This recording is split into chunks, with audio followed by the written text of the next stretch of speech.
Struggling with debt? Bills, loans, credit cards? Need a way out? Knock your debt out with Debt KO. Free, impartial advice on all your debt matters.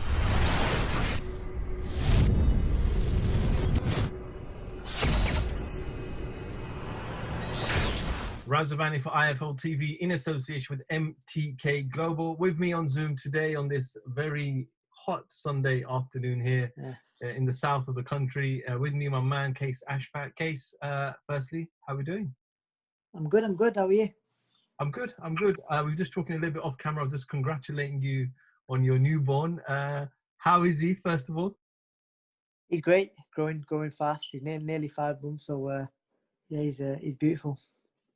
It must have been a weird kind of last few months. Obviously, we've all been in a national lockdown, but then having the baby on top. Have you no fight date as well? So kind of, have you been training ticking along, or has the baby just kept you up all night that you haven't had the time to train? So it's been mad because so I knew the missus was due when she was. I was trying to get a date right before, or like a few weeks before, but then a few weeks before. Sorry, 3 days. I was literally here in the back. I was literally on weight, and 3 days before the fight was meant to happen. So 3 days before the lockdown happened. So I was all over the place. I'd made weight. I was fuming. Pizza made it better, but yeah, I was in shape already. Then lockdown happened. I had a bit of time off, and now once obviously things have eased off a bit and we can get back to training, I'm back in camp now, and I'm fighting October 17th now. I was going to say, because I remember I believe it wasn't a Matchroom show, but it's a boxing card. I believe I saw a poster of you fighting. So was that? It was. Yeah, because of the lack of dates, because Ramadan's coming up as well. Because the lack of dates with that, and obviously with the baby on the way, we had to rush it in really, and we got it in on a Steve Wood show. It was a lot of takeover fight just to keep busy because I had boxing last November, but either way it didn't happen, and yeah, moved on from there now. Having the little one, has it kind of just brought back another, like kind of give you another form of desire, or has it made you realize that now it's not about you anymore? You know, you've got a little family now, and you just got to work harder. Yeah, that's it. Don't get me wrong, I was always a hard worker anyway, but now I've got even more to work hard for. Everything I do now is for him, you know. That's definitely an extra bit of motivation. It does help in the gym a lot. It's a bit of desire.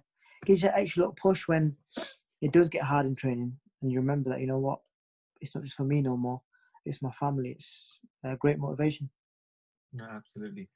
Qais, you've had a reshuffle of your team. I know you've changed your management team, and you've changed your coaching team now. I just want to give us a bit of an update on who manages you, and kind of, I know who trains you, but if you want to let everybody know who you're training with now. Yeah, and management-wise, it's yet to be announced, so I can't really give too much away on that yet. And that'll probably be announced around the fight time, I believe, maybe a few weeks before. But coach-wise, I'm with Angel Fernandez now, a great coach. He's actually based in Surrey, but we've all relocated to Loughborough University now.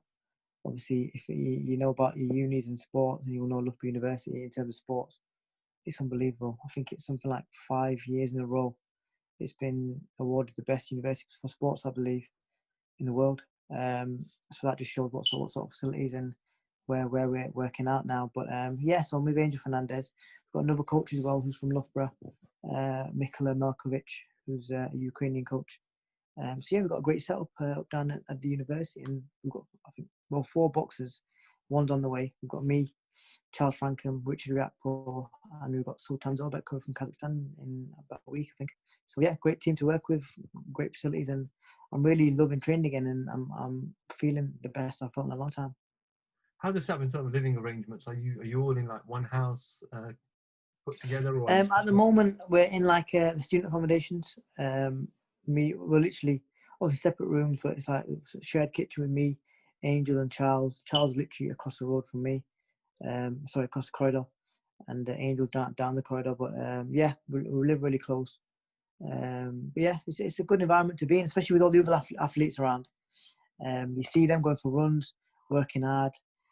Some of them have been in like their little training camps for months now, and you're thinking, you know, that the way off season yet, but they show that athletes' mentality in the way an athlete's mentality should be, and that makes it that much easier for us to go out. Maybe if me and Charles need to do a run or need to go on a hill or anything like that, it makes it easier for us to go out and do that and do it properly just by seeing all the athletes around. Case, you've been a professional, what, 2.5 years or so now, 8 fights, About 8 wins.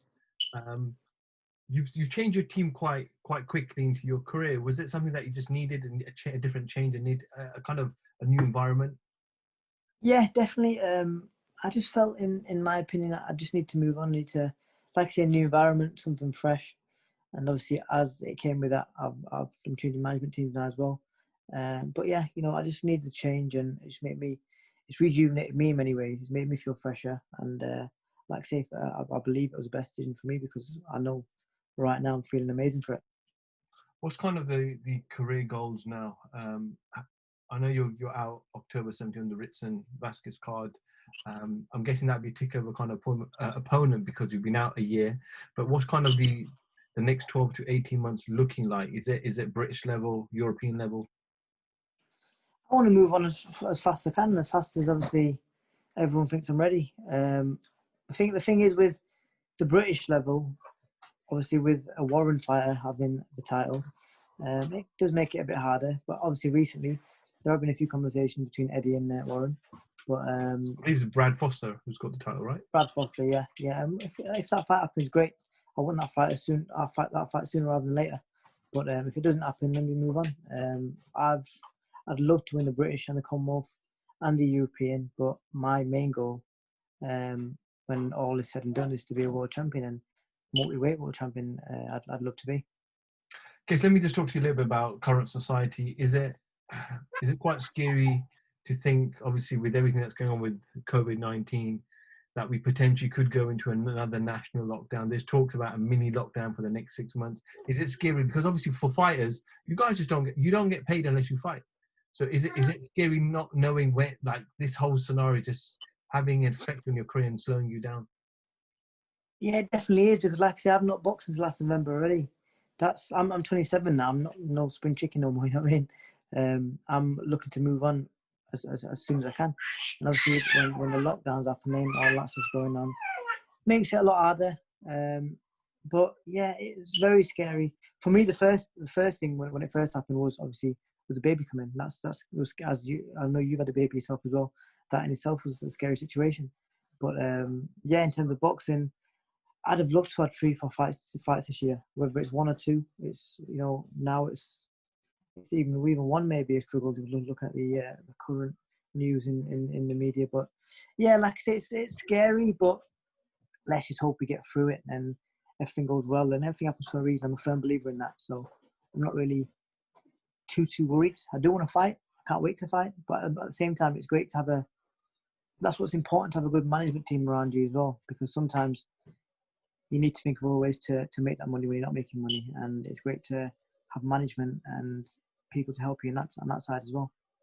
I know Eddie Hearn was quite optimistic a couple of months ago, around August time, that potentially and hopefully around the Ritson card, crowds will be allowed back in, whether it's 1,000 or 500. Looks like that's not going to happen. So is it going to be weird fighting without a crowd, friends, family that come normally to your fights? You know what? Personally, it doesn't bother me. Don't get me wrong. It can be an extra boost at times, and it does help from time to time. But you just need to have the right mentality. And you got to remember, with me being an amateur and boxed for GB for I think 8 years, I boxed around the world where sometimes family couldn't come, or in arenas where you're in the middle of nowhere, there's no one even there. You know what I mean? So it isn't going to bother me in terms of that sense. Like I say, for all the fighters, I need to have the right mindset. I do get the whole thing where people might go into fights with that sparring mentality, but at the same time, still, you know it's a fight. You know you got to win. Obviously, with sparring, there's no winners or losers. And well, the way I see it, anyway, it's just learning. But yeah, you just have to have the right mentality, and I believe, in my opinion, I have that right mentality, and it's not gonna bother me too much at all.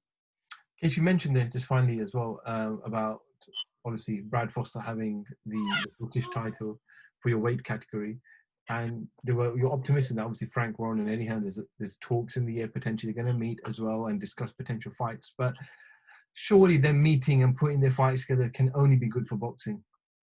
Yeah, definitely. Because, like I say, it's that kind of a divide at the moment in England, isn't it? Where Eddie's got his fighters, Warren's got his fighters, and they don't really seem to.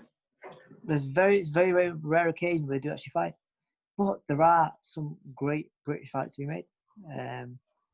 To name the first one off the top of my head, Boatsy and Yard. They're obviously opposite sides, and that's one fight that everyone would love to see. But I mean, there's some great fights to be made. Whether it happens or not, I don't know. That's between them two. But we can only be optimistic. And like I say, for me in my career, it would be great because I want that British and Commonwealth title. But at the same time, you've got to look at logistics and if they can get something sorted together.